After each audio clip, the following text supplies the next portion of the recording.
घरे गोटे बालिका माटीर ठेकिनी औषध दुकान आड़ को दौड़ीगला। सेतेबेले दुकान रे बहु लोकंकर भिड़ लगी। झीटी अनेक समय सेठारे छिड़ा होई दुकानी को डाकुला। दुकानीटी व्यस्त थिबारु झीटी तार पैसा ठेकी को नहीं काउंटर उपर जोर करी थोईदेला। सेही शब्दरे दुकानी और सेठारे थिबा लोकंकर दृष्टि से झीटी उपर पड़िला। सेतिकी बेले दुकानी जनक झीटी को पचारिला, तुमर कौन दरकार? झीटी तार सरल मनरे कहला, मते गोटे चमत्कार दरकार। जड़े भद्रलोक सेठारे थिले झीटीर कथा शुणुथिले। से पचारे तुमको चमत्कार कहीं दरकार? जेतेबेले झीटी तार कहानी कहवा आरंभ कला। किछि दिन तले मो भाईर मुंडरे जंत्रणा आरंभ है। बापा माँ ताको डाक्तरखाना नहीं गले। बहुत दिन हो गला मो भाई घर को आसला नहीं। बापा कहते तार खर्च पाई जेते पैसा दरकार सेते पैसा ताको पाखेरा आ नाही।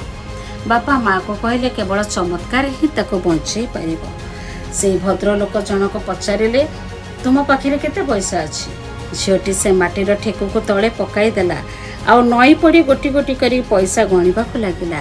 कहिला, मो पाखे पूरा 19 टंका अछि।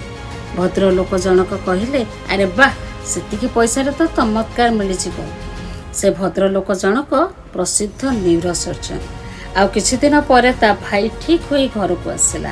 पुणी दिने तार भाई बापा माँ सांगरे एकाठी कथबार्ता होते। सेतेबेले माँ तांको पचारिले, एबे तो कह ए चमत्कार तुम किपरि पाइल? बापा सेतेबेले झियो आड़ को चाहि कहले, ए चमत्कार मो नुहे मात्र मो झियो करिछि।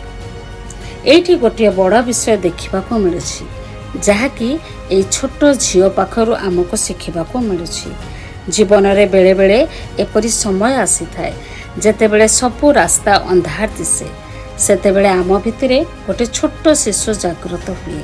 से शिशु पक्षे कौनसी विषय असंभव न थाए, कारण ताकू हार मानिबा को इच्छा न थाए। से सबु क्षेत्र रे चेष्टा ही करे।